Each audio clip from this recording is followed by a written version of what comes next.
Une crypte oubliée, creusée dans les entrailles glacées des Carpates, s'étend sous une voûte de pierre noire où l'humidité suinte comme des larmes millénaires. L'air est si dense qu'il semble peser sur la peau. Odeur d'encens rance, de cire fondue, de sang séché et de soufre ancien, mêlés à l'arôme métallique des parchemins calcinés. Des chandelles noires, disposées selon des angles impossibles, vacillent sur un autel de basalte gravé de sceaux qui semblent se déplacer lorsqu'on les regarde trop longtemps. Leurs flammes projettent des ombres serpentines qui rampent sur les murs, formant parfois des visages hurlants avant de se dissoudre. Au centre de la salle, une table de marbre veiné de rouge trône comme un autel sacrificiel.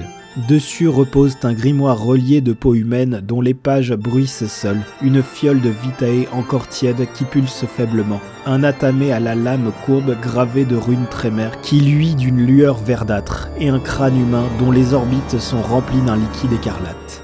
Sur le sol, un immense pentagramme inversé est tracé avec du sel mêlé de cendres d'anciens sorciers, et au cœur de ce cercle flotte une unique goutte de sang suspendue dans les airs, tournant lentement sur elle-même comme un astre maudit. Les murs eux-mêmes semblent vivants. Des fresques effacées représentent des anges aux ailes arrachées, des démons aux yeux cousus, et des silhouettes encapuchonnées buvant à même des calices remplis de ténèbres. Des chaînes rouillées pendent du plafond, encore attachées à des anneaux où l'on devine des marques de poignets anciens. Des bibliothèques de fer forgé scellées par des sceaux de cire rouge abritent des grimoires dont les titres sont écrits en langue morte et parfois un livre s'ouvre seul pour laisser échapper un murmure dans une langue que nul ne devrait comprendre. Des fioles alignées comme des organes dans un laboratoire alchimique contiennent des liquides qui bougent, des yeux qui clignent, des cœurs qui battent encore. Tout ici respire la transgression, la connaissance interdite, le pouvoir arraché de force à l'ordre naturel des choses. Tout ici exhale l'essence des Trémères, ce clan de la nuit né d'un sacrilège si profond qu'il a ébranlé les fondations même de la malédiction de Caïn. Ils sont les sorciers du sang, les usurpateurs qui ont osé voler l'immortalité là où elle était refusée, les alchimistes froids qui ont transformé la vitae en outil, en arme, en Dieu. Leur histoire n'est pas une légende ancienne, elle est une blessure encore ouverte, une chronique de trahison calculée, de mentors diabolisés, de pyramides de pouvoir bâties sur les cadavres calcinés de ceux qui les ont formés. Descendant de Trémère lui-même, un mage mortel qui, dans sa tour de Séoris, commit l'impensable, capturer un antédiluvien, boire le sang de Solo, et forcer la malédiction caïnite dans un corps qui n'était pas destiné à la porter. Ce fut le premier crime, mais pas le dernier. Depuis cette nuit maudite, les Trémères portent la marque de l'usurpateur, haïs par les Tsimish dont ils ont volé les terres et les secrets, méprisés par les anciens qui les voient comme des parvenus, craints par tous par la magie qu'ils ont tordue à leur image. Dans le monde des ténèbres, les Trémères sont les architectes occultes de la Camarilla, les châteaux austères et les chanteries dissimulant des laboratoires où l'on dissèque non seulement la vitae, mais l'âme elle-même. Leurs capes brodées de sceaux, leurs bagues sigillaires, leurs regards froids comme le marbre cachent une vérité plus sombre. Ils savent que leur pouvoir est un emprunt, que chaque rituel est un pas de plus dans une dette cosmique, que la magie qu'ils manient n'a jamais été conçue pour des morts vivants. Pourtant, sous cette peur sourde palpite une ambition plus grande encore, la certitude que la connaissance absolue est à portée de main, que le djihad lui-même peut être plié, calculé, maîtrisé. Chaque Trémère est un rouage dans cette machine, apprenti, régent, pontife ou simple pion sacrifié sur l'autel du savoir. Chaque rituel, chaque expérience, chaque trahison est un pas vers la domination ultime ou vers la chute. Dans cette crypte où le sang chante, où les ombres murmurent des formules interdites, où la goutte de vitae suspendue semble attendre le prochain sacrifice, tout rappelle leur essence. Le grimoire, leur soif insatiable de connaissance, l'atamé, leur volonté de tout disséquer, le cercle brisé, leur mépris des lois divines et caïnites. Les chaînes, le prix qu'ils sont prêts à payer et à faire payer aux autres. Mais approchez trop près et vous sentirez le froid d'une magie qui n'appartient pas à ce monde. Une magie qui murmure dans le silence entre deux battements de cœur morts. Historique du clan Trémère. L'histoire des Trémères est une chronique de sacrilège, d'ambition dévorante et de pouvoir arraché au croc même des anciens, une saga où la connaissance mortelle a défié la malédiction de Caïn pour enfanter un clan entier. Avant d'être des Caïnites, les Trémères étaient des mages de la tradition hermétique, membres de l'ordre d'Hermès, une confrérie secrète qui manipulait la réalité par la volonté et les sceaux. Leur fondateur, Trémère lui-même était un maître parmi les maîtres, un archimage de la maison Trémère qu'il avait lui-même fondée au sein de l'ordre. Un homme froid, calculateur, obsédé par l'immortalité et la maîtrise absolue de l'arcane. Au XIe siècle, alors que la magie hermétique commençait à décliner, étouffé par la montée de la foi chrétienne et la stagnation de l'avatar, Trémère comprit que ses pères et lui étaient condamnés à vieillir et à mourir. Refusant ce destin, il tourna son regard vers le seul pouvoir qui semblait croître dans l'ombre, la vitae des Kainites. Après des décennies d'expérience secrète dans la forteresse de Seoris, au cœur des Carpates, Trémère et ses 7 plus proches lieutenants, Goratrix, Etrius, Merlinda et les autres, mirent au point 2 rituels qui allaient changer le cours de l'histoire vampirique. Le premier transforma les mages en vampires, une potion alchimique à base de sang de Tsimich et de gangrel capturés qui leur donna l'immortalité, mais au prix de la soif éternelle et de la perte de leur magie hermétique traditionnelle. Le second fut bien plus terrible, le rituel de la rose amère, une cérémonie d'une complexité et d'une noirceur inouïe, conçue pour permettre à Trémère lui-même de commettre la diablerie ultime. Dans les profondeurs de Seoris, sous un ciel voilé de nuages de cendres, Trémère et ses 7 lieutenants capturèrent Solo, l'antédiluvien du clan salubrien, le saint parmi les saints. Celui que l'on disait encore endormi sous les sables d'Orient. Ils le traînèrent enchaîné dans le cercle du rituel de la rose amère, où des centaines de roses noires avaient été plantées dans un sol imbibé de vitae de salubriens massacrés. Au cœur de cette nuit maudite, Trémère but l'âme même de Solo, arrachant son pouvoir, son 3e œil et faisant de lui le premier antédiluvien mage. Le cri de Solo, dit-on, résonna jusqu'aux confins de l'Umbra. Ce fut le crime originel. Le sang de Solo coula dans les veines de Trémère et, par le lien de vitae, dans celle des 7 lieutenants, transformant instantanément tous les membres de la maison Trémère en Kainites du nouveau clan. La thaumaturgie du sang naquit cette nuit-là, une magie tordue née du viol de l'âme salubrienne aussi puissante que corrompue. Les salubriens furent traqués jusqu'au dernier, accusés de diabolisme pour justifier leur génocide, tandis que les Trémères, désormais vampires, durent fuir la colère des anciens clans. Haïs par les Tsimich, dont ils avaient volé les terres et secrets, méprisés par les Ventrous et les Toréadors qui les voyaient comme des parvenus, craints par tous pour leur sorcellerie nouvelle, les Trémères n'eurent d'autre choix que de se réfugier dans la jeune Camarilla naissante. Leur thaumaturgie, leur organisation pyramidale rigide et leur capacité à offrir des services occultes précieux, liens de sang, rituels de protection, destruction d'ennemis, leur permirent d'acheter leur place parmi les 7 clans fondateurs. Depuis ce pacte de 1493, les Trémères sont devenus les gardiens occultes de la Camarilla, leur chanterie dissimulant les laboratoires où l'on dissèque la vitae elle-même, les pontifes murmurant des conseils empoisonnés aux princes. Pourtant, le rituel de la rose amère n'a jamais cessé de saigner. On dit que l'âme de Solo n'a pas été totalement détruite, qu'elle dort encore dans le corps de Trémère, attendant son heure. Les Trémères le savent, chaque rituel, chaque avancement dans la pyramide, chaque goutte de vitae volée est un rappel. Leur pouvoir est bâti sur un meurtre cosmique. Et quelque part, dans les abysses ou dans le cœur même de leur antédiluvien, la rose amère continue de fleurir. Vienne, la chanterie primordiale. Au cœur de l'Europe, là où le Danube coule comme une veine de vitae sombre entre les flèches gothiques et les palais baroques, se dresse Vienne, la mère des chanteries, le saint des saints des Trémères, le cœur battant et froid du clan tout entier. Ce n'est pas une simple ville, c'est un organisme, un gigantesque rituel de pierre, de sang et de silence qui respire depuis plus de 5 siècles. Sous la cathédrale Saint-Étienne, sous les caves des Habsbourg, sous les égouts impériaux et les stations de métro modernes s'étend la chanterie de Vienne, un labyrinthe de 7 niveaux descendants, chacun plus ancien et plus interdit que le précédent. On dit que le 7e niveau n'a jamais été cartographié, même par les pontifes, et que ses portes ne s'ouvrent que pour l'antédiluvien lui-même, ou pour ceux qu'il en reste. C'est ici qu'en 1022, Trémère et ses 7 posèrent la première pierre de Seoris, transplantée pierre par pierre depuis les Carpates jusqu'aux fondations de la future capitale autrichienne. C'est ici que fut célébré en 1133 le rituel de la rose amère dans sa version définitive, dans la salle aux 1000 roses noires dont les pétales, dit-on, sont encore vivantes et suintent une vitae cristallisée. C'est ici que les premières gargouilles de sang et d'obsidienne furent invoquées pour garder les seuils. Et c'est ici, dans la chambre du Conseil des 7, que siègent encore les 7 pontifes suprêmes, ou leurs successeurs, autour d'une table ronde taillée dans le crâne d'un ancien Tsimich. Vienne n'est pas seulement la capitale administrative du clan, elle est son système nerveux. Tout Trémer, où qu'il soit dans le monde, prête serment de sang à la chanterie de Vienne. Chaque régent de chaque chanterie secondaire envoie, une fois l'an, une fiole de sa propre vitae au trésor primordial, où elle est versée dans l'immense cuve de cristal appelée le cœur de la pyramide. On dit que cette cuve contient assez de vitae pour réveiller Trémer lui-même, ou pour le détruire à jamais.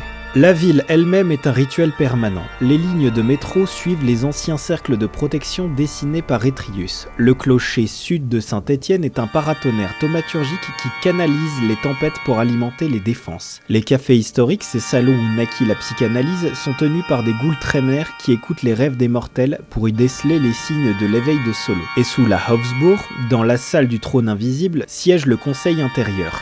7 silhouettes encapuchonnées dont personne, pas même les pontifes régionaux, ne connaissent les véritables visages. Vienne est à la fois sanctuaire et prison. Aucun Trémer ne peut refuser une convocation à la chanterie primordiale sans être déclaré renégat. Aucun prince de la Camarilla, même le plus puissant, n'ose défier ouvertement la neutralité autrichienne, car tous savent que derrière les valses et les opéras se cache la plus grande concentration de sorcellerie du sang jamais réunie. Et chaque nuit, à minuit précis, les cloches de Saint-Étienne sonnent 7 fois, mais ceux qui ont l'oreille thaumaturgique entendent une 8e note, un son qui n'existe pas dans le spectre humain, un son qui rappelle à chaque Trémer du monde « Tu appartiens à la pyramide et la pyramide appartient à Vienne ». Trémer célèbre.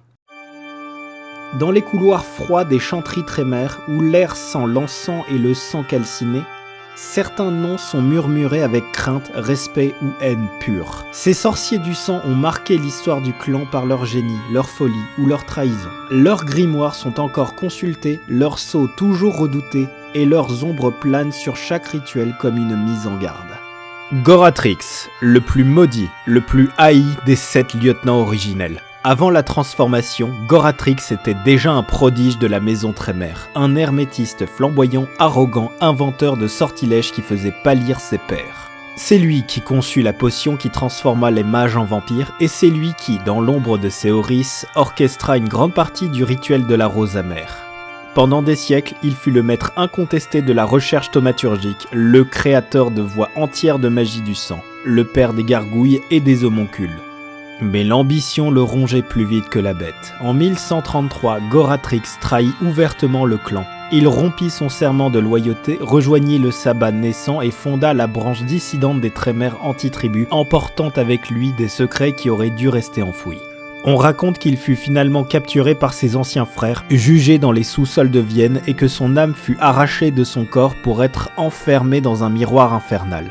Pourtant, les rumeurs persistent. Goratrix ne serait pas mort. Certains prétendent qu'il a transféré son esprit dans le corps d'un autre, qu'il manipule encore le sabbat depuis l'ombre, ou pire, qu'il a survécu à la chute des Trémer anti-tribus en 2008 et prépare son retour. Son nom reste synonyme de génie absolu et de trahison absolue. Aucun apprenti Trémer n'ose le prononcer sans craindre que les murs ne l'écoutent. Étrius, le gardien fidèle, le roc de la pyramide. Premier lieutenant de Trémer et actuel pontifex Maximus de la chanterie de Vienne. Étrius est le visage impassible du clan depuis 9 siècles. C'est lui qui dirigea le transfert de Seoris à Vienne, lui qui scella les portes du 7e niveau, lui qui supervise encore le cœur de la pyramide. Froid comme le marbre, il n'a jamais pardonné la trahison de Goratrix et traque ses anciens élèves avec une patience millénaire. On raconte qu'il n'a pas souri depuis 13 siècles. Merlinda, la dame de l'ombre anglaise, fondatrice de la chanterie de Londres et l'une des rares femmes parmi les 7 originaux. Discrète, subtile, manipulatrice hors pair, Merlinda tisse les fils politiques de la Camarilla depuis l'époque élisabéthéenne. On l'a dit responsable de l'alliance finale avec les Ventrous en 1493 et de la neutralisation de plusieurs menaces infernalistes. Son sourire est plus dangereux que la plupart des rituels de combat. Mordecai Dracul, le prince sorcier de Bucarest, officiellement un Trémer loyal, officieusement un expérimentateur extrême qui frôle l'infernalisme. Il a créé des homoncules à partir de Vitae de Nosferatu et de Schertzimich et ses laboratoires souterrains sentent le soufre et le désespoir. Vienne ferme les yeux tant qu'il reste utile contre le sabbat roumain. Ces noms parmi d'autres forment la constellation sombre du clan. Chacun est une facette du miroir brisé qu'est le sang Trémer. Génie, loyauté, trahison, obsession, terreur, ambition. Prononcer leur nom dans une chanterie, c'est invoquer non seulement leur mémoire, mais aussi la preuve vivante que le pouvoir a toujours un prix et que les Trémères sont prêts à le payer encore et encore. Les disciplines des Trémères. Les Trémères manient 3 disciplines qui reflètent leur nature d'usurpateurs alchimistes, auspex, domination et thaumaturgie. Ces pouvoirs font d'eux des sorciers calculateurs capables de percer le secret, de plier les esprits et de tordre la vitae elle-même en armes et en outils. Ensemble, ils incarnent l'ambition froide du clan, voir ce qui est caché, contrôler ce qui résiste et transformer le sang en magie pure. Dans les chanteries obscures de Vienne ou les laboratoires secrets des grandes villes, ces disciplines sont à la fois leur couronne et leur chaîne car chaque usage rappelle que leur pouvoir est né d'un crime cosmique. Auspex. L'Auspex offre aux Trémères une perception surnaturelle d'une précision chirurgicale, parfaite pour l'érudit comme pour l'inquisiteur. Ils peuvent aiguiser leur sens jusqu'à lire les empreintes thaumaturgiques sur un objet, détecter les mensonges dans une voix ou lire les auras ou projeter leur esprit pour espionner à distance. À des niveaux avancés, ils anticipent les actions, volent des pensées ou perçoivent les fils invisibles du djihad. Un Trémère examine un grimoire volé et un regard voit les traces de vitae de son ancien propriétaire ainsi que le rituel qui le protège. L'Auspex fait des Trémères des détectives occultes de la Camarilla capables de démasquer traîtres, antitribus et infernalistes, mais cette sensibilité les rend parfois paranoïaques. Ils voient trop de choses que les autres préfèrent ignorer. Domination. La domination permet aux Trémères de briser et de remodeler les esprits avec la froideur d'un scalpel. Ils implantent des ordres, effacent des souvenirs, contrôlent un individu dans une foule ou transforment un allié en marionnette parfaite pour un lien de sang renforcé. À des niveaux élevés, ils peuvent posséder un corps à distance ou effacer des années de mémoire. Lors d'un conclave, un pontife ordonne silencieusement à un shérif d'oublier une preuve compromettante ou forcer un prince récalcitrant à signer un décret favorable au clan. La domination est l'arme politique favorite des Trémères au sein de la Camarilla. Elle leur permet de maintenir la discipline absolue dans la pyramide et d'influencer les cours sans jamais montrer leurs cartes, renforçant leur réputation de manipulateurs impitoyables. Thaumaturgie. La thaumaturgie n'est pas une simple discipline, c'est la raison d'être du clan Trémère, la preuve vivante que la volonté humaine peut violer les lois de Caïn et de Dieu pour imposer sa propre réalité. Là où les autres clans perçoivent leur pouvoir comme une malédiction brute, les Trémères ont forgé une magie véritable, systématique, évolutive, terrifiante dans sa précision. Chaque goutte de vitae devient quintessence, chaque battement de cœur mort un catalyseur. Chaque mot prononcé en latin corrompu, une clé qui ouvre des portes que même les antédiluviens préfèrent garder closes. C'est une magie de laboratoire autant que de rituel, de formules mathématiques autant que de sacrifices sanglants. Un Trémère passe des décennies, parfois des siècles à perfectionner une seule voix ou à mettre au point un rituel qui ne sera utilisé qu'une seule fois, mais qui pourra renverser une ville, briser un prince ou réveiller un ancien endormi. Les voies primaires, mouvements de l'esprit et pièges de flamme, ne sont que la surface visible d'un océan de connaissances secrètes. Les voies interdites, les rituels classifiés Oméga dans les archives de Vienne, expériences que même le Conseil intérieur hésite à consigner par écrit. Et surtout, la thaumaturgie est une magie hermétique qui se base sur le pouvoir du caïnite lui-même. Chaque sort porte en lui l'écho du cri de Solo, chaque flamme verte, chaque goutte de sang qui défie la gravité, chaque ombre qui obéit à un mot murmuré est une note dans une symphonie commencée le soir du rituel de la rose amère.